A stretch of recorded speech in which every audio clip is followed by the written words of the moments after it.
Bienvenue à tous sur la chaîne Trip2Hell, en partenariat avec la chaîne YouTube Kidult Conso. C'est pourquoi on se trouve aujourd'hui dans l'univers du jouet, mais vous allez vite comprendre et découvrir pourquoi on va partager cette vidéo et surtout pourquoi on va la faire pour vous en ce moment.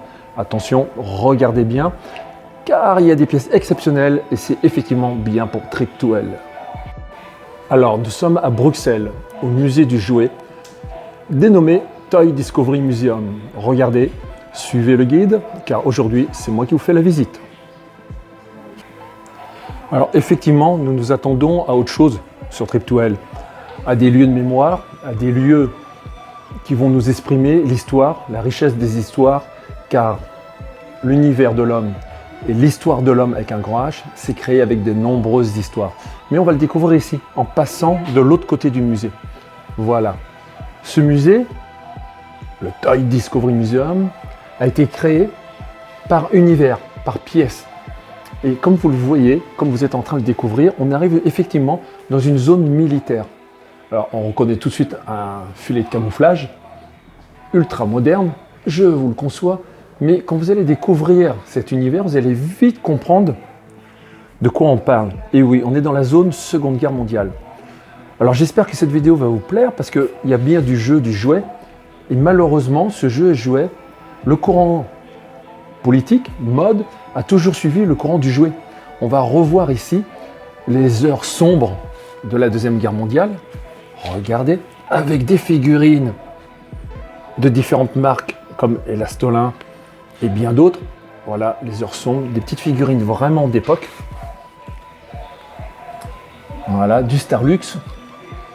Mais on va découvrir aussi, car ce musée se veut dans l'immersion, on va découvrir également des vraies pièces d'époque de la Seconde Guerre mondiale. Voilà l'intérêt que je vous sollicite à venir regarder au Toy Discovery Museum de Bruxelles. Regardez. Alors effectivement, il y a des pièces et ces jouets et ces jeux sont remis dans leur contexte historique. Voilà. Des poupées modernes qui malheureusement, on se demande, sont toujours produites. Là, il n'y a pas de côté historique. Par contre, là, on va retrouver les mannequins allemands, américains, Seconde Guerre mondiale. Alors, le musée continue, bien sûr, je ne vais pas tout vous faire voir. Là, vous avez la zone, vous avez dû reconnaître, je vous le balaye vite fait, mais je vais vous le faire voir quand même. Guerre froide, vous avez vraiment le côté de la... Après la Seconde Guerre mondiale, tout ce qui s'est enclenché. Et c'est d'actualité aujourd'hui, cette Seconde Guerre froide, on en parle, avec ce drapeau qui était sur le mur de Berlin. Et vous avez bien sûr tous les jeux et jouets, en l'occurrence, qu'on voit bien ici, les Anglais, les Américains, les boîtes, et les jeux et jouets allemands après-guerre, mais certains de pendant-guerre. Alors qu'est-ce que j'appelle pendant la guerre? Ces jeux-là étaient distribués, étaient vendus pour inciter les enfants, car c'est ça ici, en fin de compte, le nœud de la guerre, le message qu'on veut faire passer. Les enfants sont victimes des guerres, comme on le sait. Certains diraient ce sont des dommages collatéraux et d'autres diront sont vraiment des victimes, des innocents. Et vous allez retrouver dans le bas, derrière les soldats, des vrais jeux, des vrais jouets. Et comme ici, la création a voulu aller plus loin, vous avez un peu plus discrètement des jeux, des jouets, des boules de Noël, des vraies boules de Noël de la Kommandantur. Et vous avez des artefacts, vraiment. Alors je vous laisse découvrir, je ne vous fais pas tout voir, mais vous avez carrément des artefacts de la Seconde Guerre mondiale. Une vraie carte d'état-major qu'on peut toucher, voir et admirer avec des documents, des copies de documents. Donc ici, c'est entre mythe et magie, c'est entre le vrai et le faux. On peut découvrir cette pièce. Alors je ne vous la passe pas en détail, parce que le but de l'opération quand même, c'est que vous puissiez venir découvrir et admirer et prendre conscience en famille ou entre amis de cette époque trouble qu'on veut dénoncer ici dans Trip2Hell et on veut en laisser un témoignage, une trace, car malheureusement, si on efface tout cet univers, si on l'occulte, vous n'aurez plus la possibilité, plus tard, et nos enfants n'auront plus la possibilité de le partager et de le faire découvrir, car le but de l'opération, c'est que ça ne se reproduise jamais. Donc ça, c'est très important. On désire, bien sûr, qu'il n'y ait plus jamais de ce fanatisme, et en période trouble comme aujourd'hui, on le voit avec ce qui se passe malheureusement en Ukraine ou dans d'autres coins du globe, la haine est là. Et l'enfant, et je vais conclure là-dessus, à chaque fois, regardez, l'enfant a été pris à partie avec ses jeux, ses jouets, et l'enfant, c'est la chair à canon. Voilà. C'est une chair à canon facile. Alors l'enfant, il peut aller jusqu'à au moins 17-20 ans. Selon l'âge des parents, du père ou de la mère, on peut très bien assimiler qu'un enfant, c'est toujours la chair de notre chair, c'est notre sang. D'accord? Donc de ce fait, un enfant, peu importe l'âge qu'il a, nos enfants ne doivent pas être de la chair à canon. Alors il faut désarmer pour nous défendre, c'est clair. Il faut désarmer pour pouvoir se protéger, c'est clair. Mais ne pas rentrer et tomber dans ce fanatisme qu'on a vécu pendant la Seconde Guerre mondiale.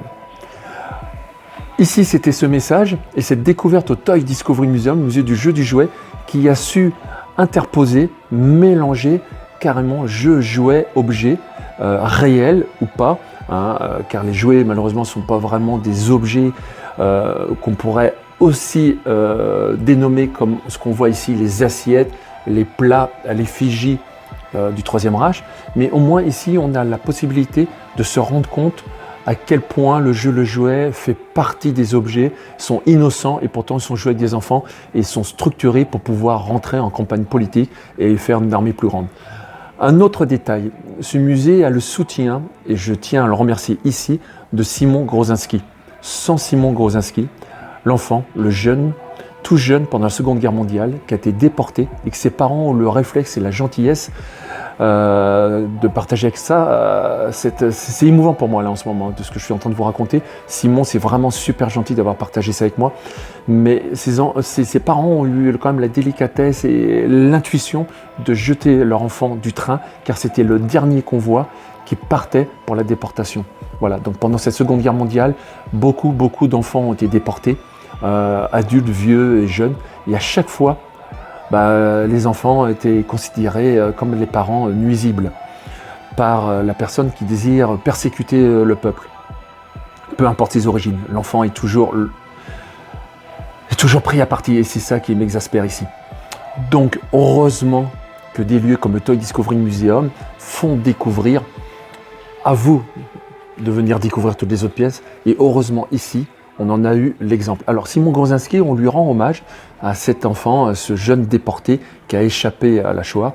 Et vous le retrouverez ici avec les autres parrains du musée. Alors nous avons Simon juste ici, voilà, Simon Grozinski.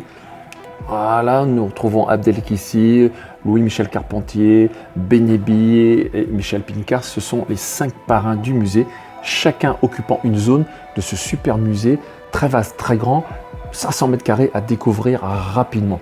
Venez nous rejoindre, vous êtes à Tori Taxi et merci de ce partage entre Kidul Conso et Trip2L afin de vous faire partager l'univers, et cet univers, celui de la Seconde Guerre mondiale qui est exposé ici. À très vite les amis, likez, partagez et surtout abonnez-vous à cette chaîne, abonnez-vous.